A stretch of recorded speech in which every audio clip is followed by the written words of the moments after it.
반갑습니다. 송규준입니다. 이재명 대표가 요즘 들어서 근심이 가득해 보이던데요. 아마 그럴 수밖에 없을 것 같습니다. 김혜경이랑 돌아다닐 때 같은 경우는 환한 웃음으로 웃음인지 찢은 웃음인지는 모르겠지만 그렇게 이제 돌아다니고는 있지만 본인 스스로가 느끼고 있는 그 공포감은 상상을 초월할 겁니다. 이재명 대표가 겉보기에 그리고 또 이미지와는 다르게 겁이 많으시거든요, 실제로. 그러다 보니까 이제 11월 달에 11월 15일, 25일 이틀에 걸쳐 가지고 나오게 되는 이재명에 대한 선거 결과 이것 때문에 이재명이가 밤잠을 지금 못 자고 있을 것 같은데 그거를 잘 보여주는 게 뭐겠습니까? 이번에 이제 그 쌍방울 대북 송금 문제에 대해 가지고 신진우가 너무 무서우니까 신진우를 갖다가 피하겠다라고 이제 그 재배당 요청을 하지 않았습니까? 이거는 이제 그 정무적으로는 정무 감각이 제로다라고 우리가 볼 수 있는 모습이죠. 오히려 거꾸로 이재명 본인 스스로가 정무적이다라고 한다면은 뭐를 해야 되겠습니까? 이런 지금 뭐 눈에 너무 확 보이는 이건 뭐 저기 뭐 애도 다 알지 않겠습니까? 의도가 뭔지 재판 지연시키겠다 이거 말고 무슨 의도가 있겠냐고요. 이런 뻔할 뻔짜로 보이는 수를 쓸 것이 아니라 오히려 뭔가 담담하게 대범하게 나는 재판 결과에 대해서 신경 쓰지 않는다라고 하는 모습을 보여주고 민생을 신경 쓰는 듯한 민생과 관련된 정책을 원투 쓰리로 내놓게 된다면은 어떻게 되겠어요? 우리 입장에서는 진짜 막 당혹스럽겠죠. 이재명이 변했다. 이재명이 진짜로 민생을 신경 쓰나 보다. 이러면 우리 진짜 뭐 선거 뭐 이렇게 손이나 쓸 수 있겠습니까?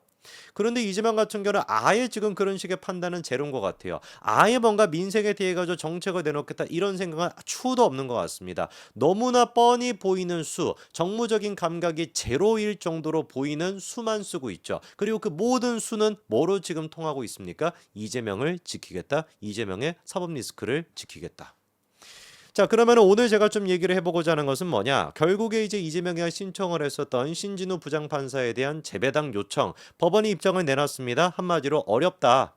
응, 안 돼. 이거죠, 그렇죠. 지난번에 이제 그 대북송금 같은 경우는 서울중앙지법에다가 또 옮겨가지고 해달라라는 식으로 요청을 했다가 대법원이 그때 어떻게 했습니까? 무려 2주 만에 무료가 아니죠, 그렇죠? 놀랍게도 2주 만에 바로 기각을 결정을 했었죠, 그렇죠? 그것도 당연히 안 되는 겁니다. 서울중앙지법에서 대장동, 백현동 이런 거 하고 있는데 뭔 놈의 대북송금을 갖다가 거기다가 병합을 시키겠냐고요. 이화영이가 무슨 뭐 백현동에 땅을 산 것도 아닌데. 자, 그리고 이번에 원래 신진우 부장판사에 대한 대북송금 그 재판부에 대한 재배당 요청을 했었을 때 처음에는 그거에 대한 사유가 공개가 되지 않았습니다만 이번에 법원을 통해 가지고 이제 그 사유까지도 공개가 됐는데요. 사유가 뭔지를 보니까 대북 송금 사건과 사실관계가 상당 부분 일치하는 이화영 전 부지사의 외국 환거래법 위반 등 1심에서 유죄 판결을 내린 현 재판부가 심리하는 것은 무죄 추정의 원칙에 정면으로 배치되기 때문이다. 이게 지금 이재명 측에서 뭐한 요청 사항이에요. 신진우를 피해달라고 하는 요청 사항입니다. 개미친 소리죠. 말이 안 되는 소리를 지금 이재명이가 아무 소리나 짓거리고 있는 겁니다. 아니 예를 들어 가지고 공범이에요. 두 사람이 공범이라고 치자고요. 판사 한 분께서 이 사람에 대해 가지고 유죄 판결을 내렸어요. 그럼 얘는 공범이잖아. 그럼 공범에 대해 가지고 판사가 이제 재판을 내릴 때 얘가 갑자기 이렇게 얘기하는 거죠. 야, 이거 뭐냐? 공범 관계에 있는 딴 사람에 대해서 유죄를 내렸으니까 나도 유죄를 내릴 수가 있어. 판사가 이거는 편향된 거 아니야? 무죄 추정의 원칙을 위배하는 거야. 이런 식으로 따지고 들면 우리는 어떻게 반응하겠습니까? 가서 꿀빵 그냥 그 때리고 오겠죠. 너 미쳤냐고. 공범이라고 하는 뜻이 뭡니까? 같은 죄를 지었다. 같은 범죄 혐의를 지고 있다. 이게 공범의 뜻 아닙니까? 사실상 검찰의 공소장 같은 경우는 이화영과 이재명 두 사람을 공범으로 지금 보고 있는데 이화영에 대해서 유죄 판결을 내렸으니 사실관계가 일치하면 당연히 이재명이도 유죄가 나와야 되는 게 당연지사인 것인데 그거를 가지고 무죄 추정의 원칙을 위반한다. 이딴 소리를 짓거리고 앉아있으면 이거 변호사 자격증 박탈시켜야 되는 거 아닙니까? 이 변호사 누군지는 모르겠지만 찌재명을 제외한 분들은 이 사람한테는 변호를 맡기면 안 될 것 같아요. 말도 안 되는 소리를 하는 거죠, 그렇죠? 지난번에 이제 그 민주당 쪽에 이건태 의원 같은 경우도 이거를 이제 그 아예 법안으로 만들겠다라고 또 발의하겠다 이렇게 얘기하지 않았어요? 그러니까 공범인 사람에 대해 가지고 한 사람에 대해 유죄를 내린 판사는 다른 사람에 대한 그 재판에서 의무적으로 배제시키자라고 하는 개미친 소리를 했었는데 그 개미친 소리를 알고 봤더니만 이재명의 변호사도 똑같이 신진우를 기피하겠다 이거를 갖다가 재배당해달라라고 요청할 때 그거를 집어넣어 놨던 겁니다.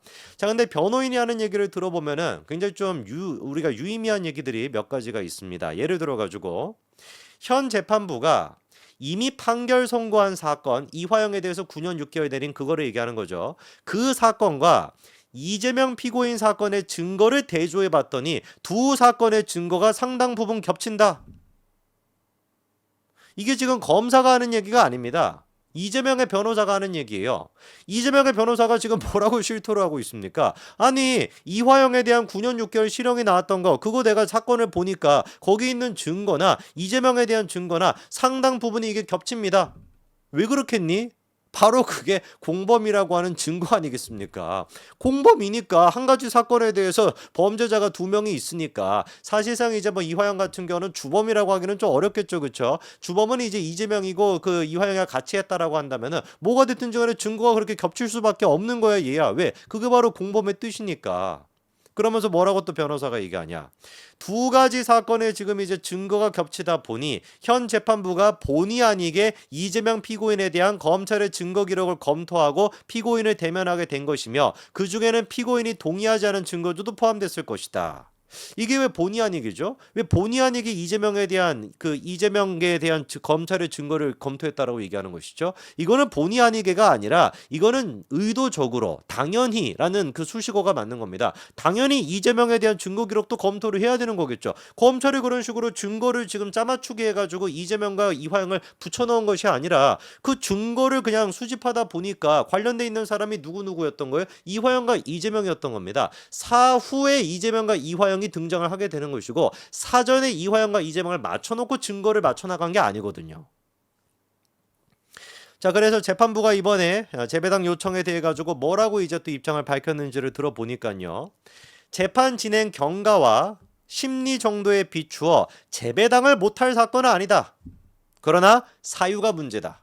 이게 무슨 말이겠습니까? 이재명이 아니었다라고 한다면 다른 어떤 사람이었다라고 한다면 이게 재배당이 될 수도 있을 법한 그런 사건이었지만 이재명이기 때문에 이거면 안 된다라는 얘기예요. 그러면서 또 만약에 지금 같은 상황에서 재배당 요청을 받아주게 된다면 자칫 또 다른 헌법 가치를 저해할 위험이 있다. 그러니까 지금 이재명 변호사가 요청했었던 그런 식의 사안들 같은 경우는 어떤 지금 위험이 있다라는 겁니까? 반헌법적인 요소가 들어가 있다라는 것이죠. 뭐 놀랄 노자도 아니죠, 그렇죠? 원래 이재명이가 하는 게 뭡니까? 다 반헌법적인 얘기들밖에 없으니까. 그러면서 이제 그 판사님께서 아예 그냥 쐐기를 박습니다. 아시다시피 관련 사건 판결이 확정될 경우 이것도 지금 이화영에 대한 9년 6개월 선고가 나왔던 그 지금 사건을 얘기하는 거죠. 그 사건이 확정될 경우 증거법상 영향을 미치는 부분이 있어서 재판부가 반영 내지는 고려하지 않을 수 없다. 반영 내지 고려하지 않을 수 없다는 얘기는 무슨 말이에요? 반영할 수밖에 없고 고려할 수밖에 없다는 뜻입니다. 전제가 뭐예요? 이화영에 대한 재판이 종결이 된다면, 확정이 된다면. 여기서 그러니까 중요한 게 뭐냐? 만약에 이화영에 대한 지금 2심 같은 경우도 신진우 부장판사가 맡고 있지 않습니까? 항소심을. 만약에 이화영과 항소심 결과가 나오고 난 다음에 항고를 안 하면 어떻게 될까요? 만약에 2심 결과를 받아들이고 난 다음에 내가 항소하지 않고 그냥 내가 2심에서 끝나겠습니다 라는 식으로 2심에서 이게 확정이 되게 된다면 어떻게 될까요? 이재명한테는 최악의 한 해가 될 수밖에 없는 겁니다. 그 소식은 이재명한테 최악의 소식이 될 수밖에 없는 거예요. 왜? 지금 이제 판사님이 얘기를 하는 것처럼 이화영에 대한 사건 자체가 이게 확정이 된다면은 증거법상 이재명에 대한 재판에도 이게 반영 내지는 고려가 될 수밖에 없다. 왜? 두 가지 재판에 지금 증거가 사실상 공유가 되고 있기 때문에 이화영에 대해서 이 증거가 확정이 됐다라고 한다면은 이재명의 재판에서도 그 증거가 유죄로서 확정이 될 수밖에 없다라는 거죠. 조심스럽지만 심리 효율성 측면에서 사건이 중복되는 부분을 먼저 심리할 필요가 있나 싶다. 이게 무슨 말이겠습니까? 야, 이화영에 대해 가지고 이미 다 다뤘던 내용, 중복되는 내용을 갖다가 굳이 이거를 먼저 심리할 필요가 있겠어? 이거 어차피 다 같은 내용인데 이 뜻인 거거든요. 그러니까 완벽하게 이번에 재배당 요청을 한 거를 통해 가지고 우리가 신진우 부장판사의 심리를 읽을 수 있게 됐던 겁니다. 이거 사실 할 것도 없다. 이화영이랑 겹쳐 있는 부분들 같은 경우는 조심스럽지만 뭐 이렇게 이제 뭐 판사님이다 보니까 이제 그 또 경솔한 발언을 할 수가 없어서 조심스럽지만 야 이화영이랑 겹쳐 있는 부분 그건 뭐 굳이 먼저 심리할 필요가 뭐가 있겠어. 다 겹치는 내용인데. 야 그리고 증거 같은 경우도 이화영이 만약에 확정이 된다면은 이거는 이재명의 재판에 영향을 줄 수밖에 없다. 근데 증거가 어때요? 두 개가 공유가 돼. 근데 얘가 유죄가 확정이 됐어. 그럼 얘는 그냥 빼박 유죄 확정인 거죠. 정리가 다 되시죠. 그렇죠? 사실상 그렇기 때문에 이화영이가 어떤 선택을 내리는가에 따라 가지고 이재명의 운명은 빨리 결정이 되냐 늦게 결정이 되냐 이 차이만 있을 뿐입니다. 그러나 신진우 부장판사의 강력한 의지를 봤었을 때 우리 이재명 같은 경우는 오늘도 잠 못 드는 그런 하루가 되지 않을까 싶네요. 저희는 꿀잠 자면 될 것 같습니다. 여기까지 말씀드리겠습니다. 감사합니다.